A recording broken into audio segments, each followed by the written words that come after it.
Hi, everybody. Joe Cioffi here. Weather in 5 days in 5 minutes. And coming up tonight on the Joe and Joe Weather Show, we'll talk about this storm system in the east that's producing some snow in some elevated areas in upstate New York and New England. It's been mostly rain everywhere else. And we've got to look at the week ahead and the long range. Looks like it might turn very cold at the very end of this coming week. We'll talk about that and more tonight on the Joe and Joe Weather Show podcast at 7:35 p.m. Eastern Time. We have some winter weather advisories and a few winter storm warnings up for areas in New York and in Massachusetts and southern Vermont and New Hampshire. They cover elevated areas for the most part, the northern Catskills under a winter storm warning. Everybody else under advisories. And so far as of 2 p.m. Eastern Time, there's been anywhere from a coating to a couple of inches from northern Connecticut into Massachusetts and southern Vermont and New Hampshire.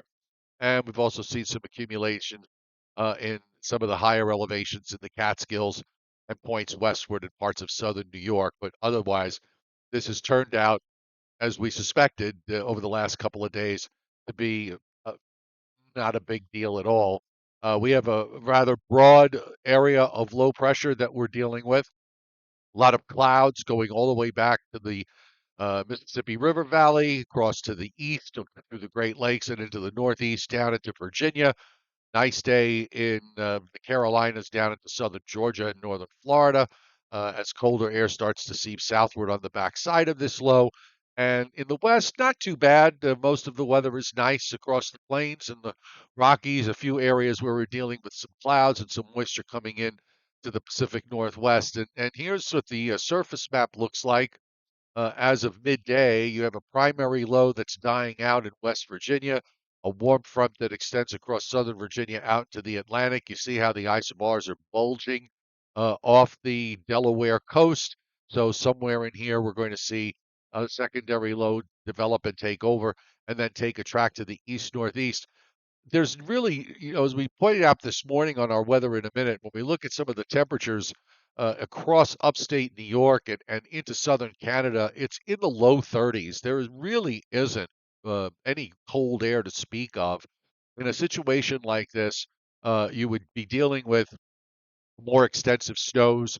If, say, we were looking at temperatures in upstate New York that were in the teens and even the single digits further north, but that obviously does not exist. Just as an example, Albany, as of 2 o'clock this afternoon, had light snow with a temperature of 36. I mean, that's really just how uh, warm the atmosphere is, not just in the east, but also when you get up further north on the other side of the U.S. Canadian border. You just don't have it. Now, we had a surge of rain overnight and this morning that produced about an inch of liquid across eastern Pennsylvania to southern New England. That has moved on up into southeastern New England. You see the darker echoes there as of 2 o'clock this afternoon. And there is precipitation back across upstate New York and northern Pennsylvania. Much of that's going to pivot around and sink southeastward tonight. And with that, maybe some areas that haven't seen any snow along the coast, perhaps you see some sleet, maybe for some wet snowflakes mixing in, but that's just about it. We've got precipitation extending down through the central Appalachians and just west of there from southeastern Ohio, eastern Kentucky, and northeastern Tennessee. But otherwise, the radars are really quiet. Out in the west, we've got a few areas of precipitation, some snow up in the northern Rockies, and a little bit of moisture coming in to the Pacific Northwest. Nothing to worry about as far as severe weather is concerned over the next several days. And as far as total liquid precipitation this week, it looks to be mostly dry. What you're seeing in the east is well, just left over from it's just left over from the storm system. So once that's done tomorrow morning, we'll see probably dry conditions for the most part through the weekend into the weekend. There are going to be some exceptions.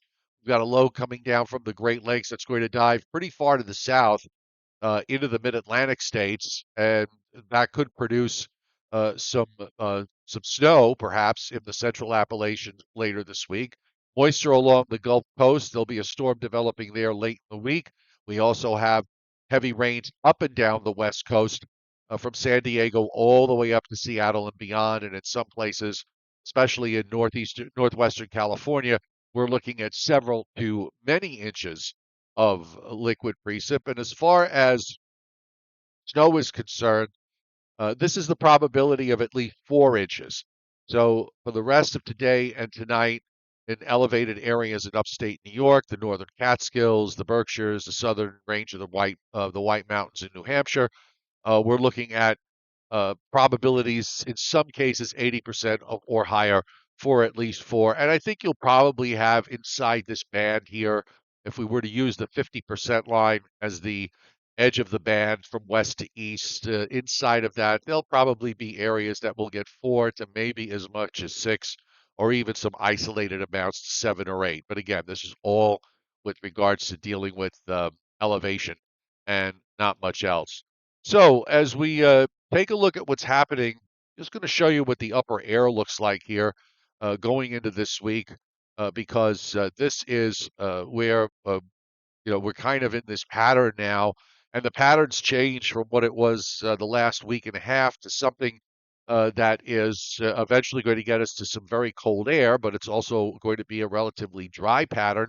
You'll notice troughing in the eastern part of the United States that strengthens late this week.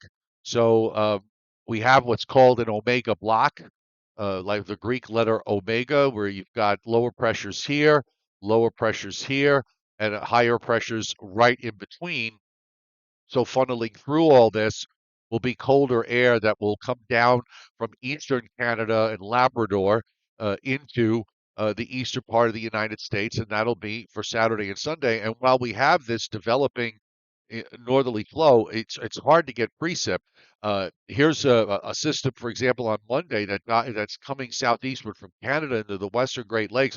That dives all the way down, almost into the southern Appalachians, and then off the southeast coast. There's no mechanism to lift it up because the next shortwave is right behind it, and that makes for this deep trough come next Saturday. So I think we're looking at the possibility of temperatures at teens and single digits for Saturday morning and Sunday morning for next weekend, and daytime highs probably no higher than the upper teens and say lower 20s. We'll do it. And getting there, as we'll get to the GFS here, just trying to get this all put together here for you. As we look at the GFS, here's our storm system today. The low moves out. Again, maybe a little mixing in some places tonight. Otherwise, it's just some light rain. Inland, it'll be some snow.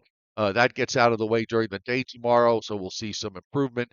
Here comes the diver uh, for Tuesday into Wednesday with a weak area of precipitation in the central Appalachians, and then off the southeast coast sometime on Wednesday, and it just keeps going southeast. Here comes a cold front for Thursday night. Maybe some rain or snow showers with that after that goes by, and then that very cold air mass builds in for next weekend. And this is going to be a situation unlike the last one, where all the cold air is going to be in the eastern part of the United States and not back through the plains and into the Rockies. This is limited to the eastern U.S. because the trough position is off the East Coast. And then there's a Gulf system that's going to develop next weekend, and a rather strong one perhaps. But guess what? That's probably going to go east or east northeast. Maybe the GFS is too suppressed and it'll be further north, closer to North Carolina. But we still have this flow coming down out of Canada early next week. So anything that is there is likely, at least from what we see at this point, to be suppressed. So there you have it. Last days of January, first days of February, and not much in the way of snow or rain to look forward to, or I mean, if that's what you want. Um, most of this coming week, I think, for most of the area in the Northeast and into the Mid-Atlantic states, with a few exceptions, is going to be on the dry side. So tonight, the Joe and Joe Weather Show podcast will take it apart and put it all together again, and that's at 7:35 p.m. Eastern Time. So hope you had a great weekend. We'll see you then.